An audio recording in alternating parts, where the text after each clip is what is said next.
बिस्मिल्लाहिर्रहमानिर्रहीम। अस्सलाम वालेकुम। मैं मुदस्सिर शाही एडवोकेट और आप देख रहे हैं लीगल इश्यूज़।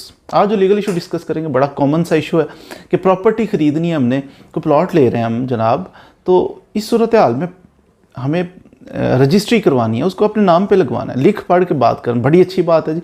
जब भी टाइटल मुंतकिल करना है एक बंदे से दूसरे बंदे के नाम पे, ख़रीदो फरोख्त करनी है, तो उसको लिख पढ़ के करना चाहिए, रजिस्टर्ड होना चाहिए डॉक्यूमेंट, ताकि सरकार गवर्नमेंट के कागजात के अंदर भी वो चीज़ आ जाए कि किसने बेची, किसने ख़रीदी, पहले मालिक कौन था, अब कौन है। तो इसके लिए रजिस्ट्री करवानी पड़ती है।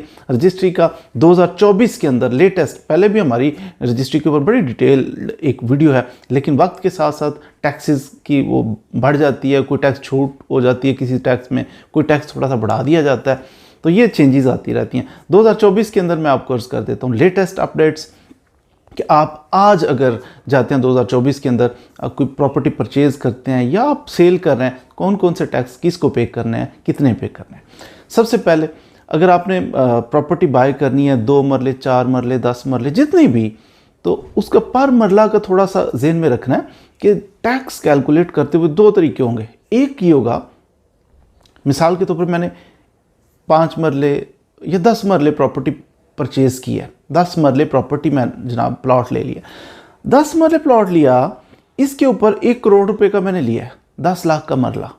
मेरा काम है मैं जाऊं जाके बताऊं जनाब 1 करोड़ का ये सौदा हो गया, 1 करोड़ का मैंने प्लॉट ले लिया, तो अब इस पर टैक्स, वो अच्छा जी 1 करोड़ के ऊपर इतने % टैक्स पड़ते हैं, वो हिसाब लगा के बता दें।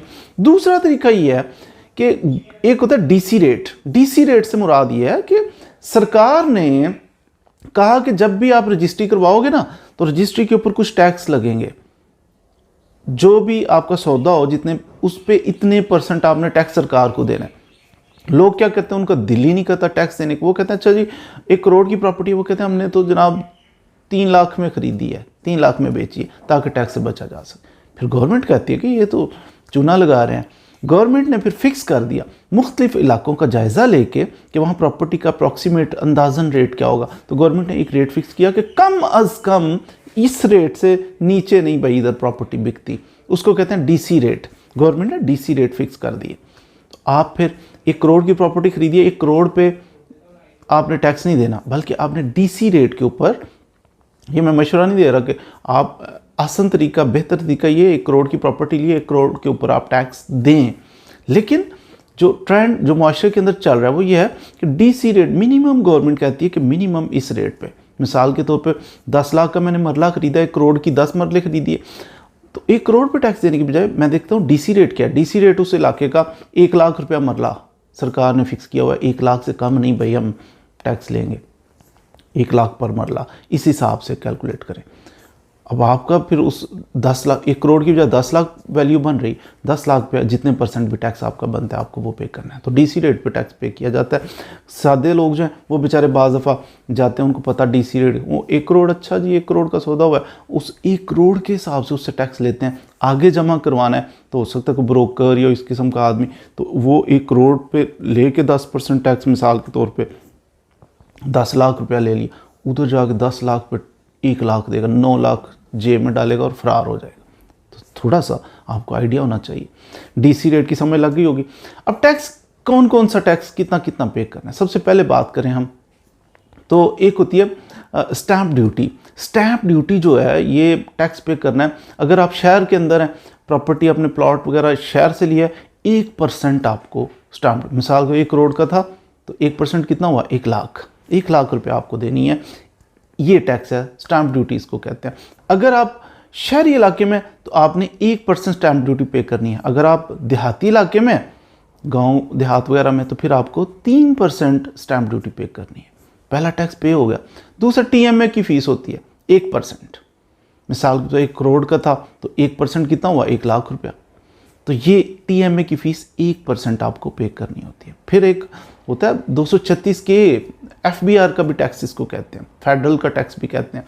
तो एफबीआर का जो टैक्स है ये आपको पे करना होता है। मिसाल के तौर पे आप अगर फाइलर हैं तो आपको 3% ये पे करना होता है। 1 करोड़ पे कितना बना, 3%, ये 1 करोड़ पे बन गया, 3 लाख रुपया बन गया, ये आपको पे करना है। अगर आप नॉन फाइलर हैं आप NTN नहीं बना, गोशवारे जमा नहीं करवाते, नॉन फाइलर हैं, फिर आपको 10.5% वो ढेर सारा टैक्स है ये 10%। इट मीन्स 10.5% मीन्स कि 1 करोड़ की प्रॉपर्टी आपने बाय की है, 10 लाख रुपया सिर्फ ये एक किस्म का टैक्स है। तो फ़ौरन फाइलर हो जाए। होता ये बाज़ दफ़ा हम नॉन फाइलर हैं तो पूछा जाता है जी फाइलर नॉन फाइलर, अच्छा तो 10% तो यही टैक्स है, 10 लाख तो सिर्फ यही टैक्स है, बाकी टैक्स अलग है। 10%, 10 लाख तो यही हो गया।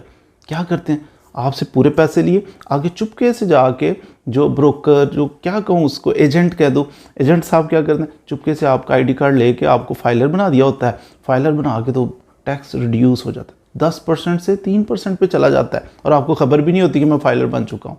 बाद में कभी नोटिस आता है ना इनकम टैक्स वालों की तरफ से, तो आप परेशान, ये टैक्स का नोटिस कहाँ से आ गया। फिर वो आप किसी वकील साहब से रुजू करते हैं, वकील साहब दे के यार ये कैसा रिटर्न जमा करवाई थी, इसके ऊपर तो 00 लिखा हुआ है, मेरे पास कुछ नहीं है। बंदा कहता है मेरे पास तो कुछ था। बहरहाल अब पछतावे क्या होत जब चिड़ियाँ चुग गई खेत। तो ये चुपके से आपको फाइल, जब आप रजिस्ट्री करवाते हैं आप खुद ही फाइलर कह के रिक्वेस्ट करके फाइलर बना करें कि 10.5 की बजाय मैं 236K का जो टैक्स है, FBR का जो टैक्स है, मुझे 3% देना पड़ेगा, मुझे फाइलर बनाओ। फाइलर किसी अच्छे बंदे से बने, समझदार बंदे से, जो रिटर्न आपकी जमा करवाए तो किसी तरीके से लीके से करवाए, कल को आपको परेशानी ना हो। इसके अलावा एक फ़ीस होती है capital gain tax. Gain tax ये होता है कि जो बंदा सेल कर रहा है प्रॉपर्टी उसको पड़ता है ये। अगर तो नॉन फाइलर है तो उसको पड़ेगा 6%, अगर फाइलर है इनकम टैक्स रिटर्न जमा करवाता है तो उसको 3% पड़ेगा। 3% और 6%। फाइलर बन जाना चाहिए प्रॉपर्टी बेचने वालों को भी कि देखें 3%, यानी 1 करोड़ की प्रॉपर्टी की बात हो रही थी तो 6 लाख रुपया उसको पड़ेगा। 6 लाख, अगर ये फाइलर है तो इसको 3 लाख पड़ेगा। तो ये भी एक टैक्स होता है। इसके अलावा इंतकाल फ़ीस होती है 500 रुपया, वो भी पे करते हैं। बाद दफ़ा रजिस्ट्रेशन फ़ीस है 500, अगर 5 लाख तक प्रॉपर्टी हो तो 500 रुपया, 5 लाख से ऊपर हो तो 1000 रुपया रजिस्ट्रेशन फ़ीस। ये नॉमिनल सी है, इंतकाल फ़ीस 500, रजिस्ट्रेशन फ़ीस 1000। तो बाकी इस किस्म के थोड़े मिसलिनियस किस्म के कापियाँ करवानी है, ये करना, छोटे मोटे खर्चे होते हैं। मेन मैंने आपको बता दिया कि 2024 के अंदर अगर रजिस्ट्री करवानी है तो आपको ये टैक्स पे करना है। कैपिटल गेन टैक्स हमेशा बेचने वाला पे करता है। बाद होशियार लोग मक्कारी से, होशियारी से लिख देते हैं मुआहदे के अंदर कि सारे टैक्स आप पे करो। क्यों सारे टैक्स ख़रीदार बेचारा पे करेगा? जब आपको लगा आपको है तो आप पे करो ना, बेच आप रहे हो, आपका टैक्स है, आप पे करो। बहरहाल कैपिटल गेन टैक्स भी आपने समझ लिया, 236K का टैक्स भी आपने समझ लिया, फिर आपने TMA फ़ीस भी समझ ली, फिर आपने स्टैम्प ड्यूटी भी समझ ली। यही तो इस किस्म की कुछ फ़ीसें होती हैं जो आप समझ के, सुन के, कैलकुलेट करके चलेंगे तो इंशाल्लाह आपके लिए आसानियाँ होंगी। अल्लाह ताला आपके लिए भी आसानियाँ पैदा फरमाए, मेरे लिए भी आसानियाँ पैदा फरमाए। बाद लोग नाराज़ हो जाते हैं कि आप तो सारा कुछ ही पहले बता देते हैं। देखिए, राज़िक अल्लाह की ज़ात है, रिस्क अल्लाह ने देना है, जो हमारे मुक़द्दर में वो हमें मिल के रहेगा। तो चीटिंग नहीं कभी करनी चाहिए, तो स्ट्रेट फॉरवर्ड साफ़ सुथरा बताना चाहिए, जो एक्चुअल चीज़ हो वही हम बताने की कोशिश करते हैं। कोशिश कीजिए, प्रॉपर्टी ख़रीदनी है, बेचनी है, ऐसा कुछ मामला ना, तो हमारे चैनल के ऊपर प्लेलिस्ट बनी है प्रॉपर्टी रिलेटेड वीडियोज़, उसको ज़रूर देखिएगा। मज़ीद वीडियोज़ के लिए हमारे साथ रहिए। Thank you very much.